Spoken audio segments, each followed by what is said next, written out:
jautājumā uz šodien klātsošiem.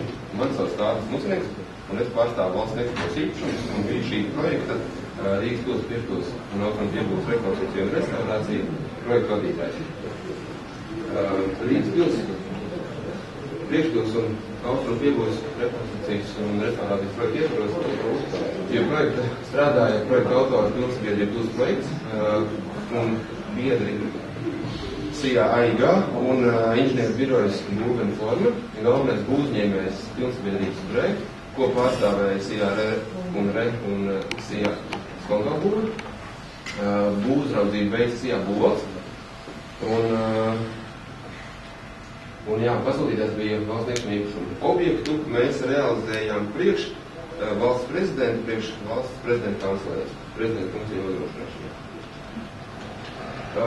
Uzņēmējs darba laikā būvē nodarbināja vairāk kā 20 apakšuzņēmējus, ņemot vērā, ka objektā bija ļoti daudz un specifiski darbi, tad arī šo darba apakšuzņēmēju loks un saraksts ir gana plašs un garš.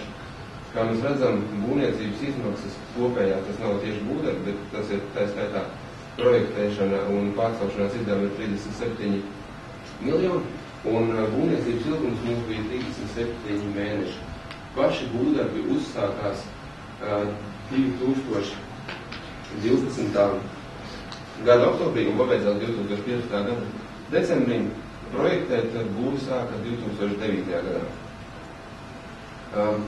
Šeit mēs varam redzēt galvenos raksturu lielumus, kas raksturo būvi, skaitļos ļoti ērti un viss tas no ārpus ir redzams, kas ir gājis garām uz pili. Jau redz, ka tur ir 4 stāvi un tā, bet līdz ar to par to varbūt sīkāk es neko nestāstu. Mēs zinām, ka kopumā tika norekonstruēts vairāk kā 9000 kvadrātmetru, un jāpiemina, ka projekta realizācija un būvniecība tā skaitā notika nevis vienam būvprojektam, bet 2. Tas ir ieslēpts projekta nosaukumā. Rīgas pils priekšpils, tā ir viens būvprojekts, un Rīgas pils austrumu piebūve ir otrs būvprojekts.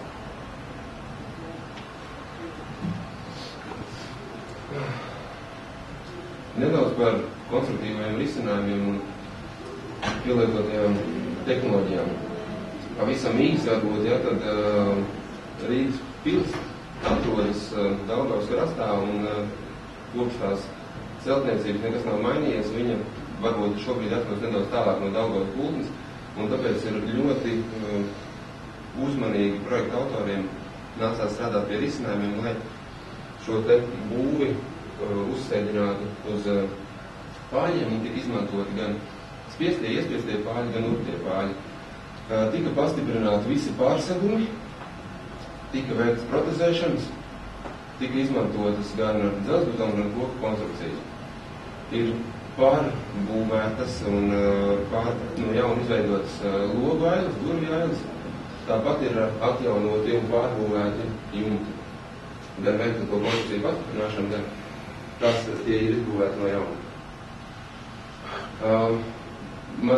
Maz tāds pieturas punkts varbūt, lai nebūtu tik garlaicīgi, ja, tad visa pils, tā skaitā austrumu piebūve, ir uzlikt uz šādiem pāļiem, un tajā daļā, kas ir austrumu piebūve, tos pāļus atsedza, jeb tās telpas bija plānots izmantot prezidenta funkcijas pildīšanai, un tajā vietā, kur līdz šim nebija pagrabs, ja, tad izveidojot pagrabu, izraukot grunti, mēs redzam, kā izskatās šie iespiestie pāļi.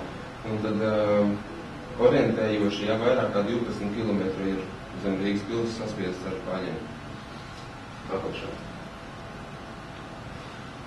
Jau minēju par jumtu konstrukcijām, gan pirms ugunsgrēka, gan pēc ugunsgrēka ir vietas, kur šīs te konstrukcijas ir taisītas no jauna, ir pastiprinātas, un svarīgākais ir tas, ka pie šī te objekta ir pieiets ar augstāko rūpību un gādību, lai saglabātu to vēsturisko risinājumu un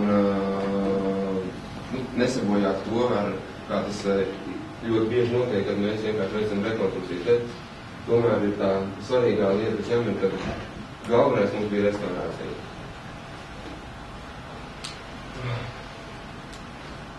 Par restaurāciju par Rīgas pili par skaistajām zālēm, tad jāmin noteikti ir, ka Rīgas pilī ir 4 ļoti skaistas un gaišas zāles, kuras restaurācijas laikā atguva savu sākotnējo posmu.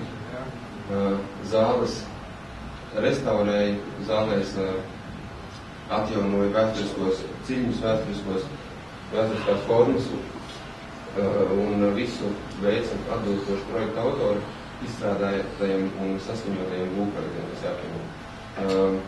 Ko mēs atklājām, ja kā mēs visi zinām, Rīgas pilī notika nelāks gadījums, ugunsgrēks, un pēc šī ugunsgrēka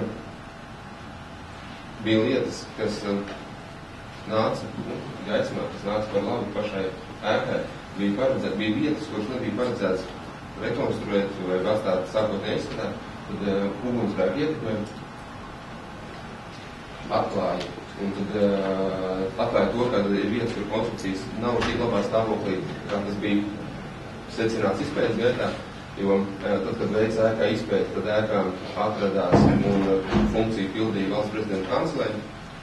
Principā projekta autoriem bija nevienkārši darbs izpētīt ēku pilnībā, no stūra līdz stūrim, ja, tajā brīdī, kad tur iestāde institūcija veic savu darbību. Un šī gadījumā gribās uzsvērt prezidentu, valsts prezidenta kanclera prezidents. Kā rezultātā mums ir izdevies Baltajā zālē atjaunot nevis vienkārši krāsojumu, bet atjaunot no jauna mākslīgo marmoru, kas tika pēc ugunsgrēka koncentrēts uz kolonām.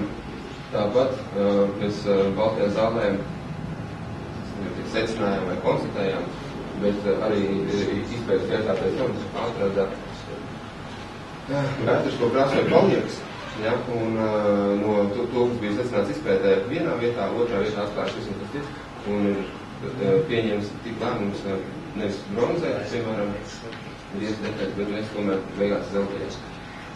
Par zeltu varbūt nedaudz un interesanti ir tas, ka uz visu Rīgas pili ir izmantots aptuveni 0,48 gramu zelta, ja, uz saldīšanu ir aptuveni zelts.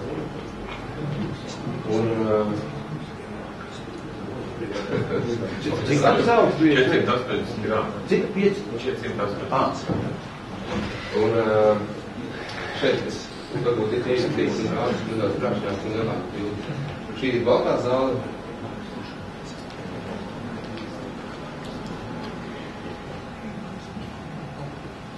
Te var redzēt Svētku zāli, Ģerboņu zāli. Par Ģerboņu zāli varbūt kādam jau ir izdevies apskatīt arī izstāde pieejama izstādes laikā. Kāds vērīgs amerikātājs konstatēja, ka ģerboņi, kas ir izvietoti uz griestiem, ir izvietoti neatbilstoši konkrētam novadam, un tad mēs ievērojām arī šī konkrētā Lubānas iedzīvotāja vērīgumu, ja, un pārcēlām Lubānas ģerboni tuvāk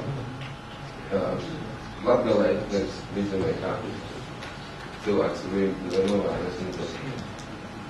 Jāpiemina arī Anša Cīruļa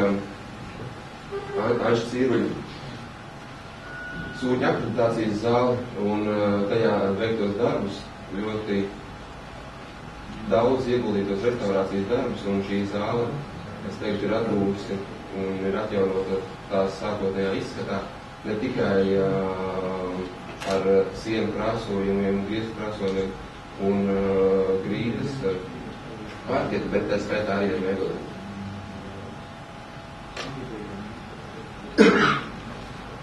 Es varētu savu īsto stāstu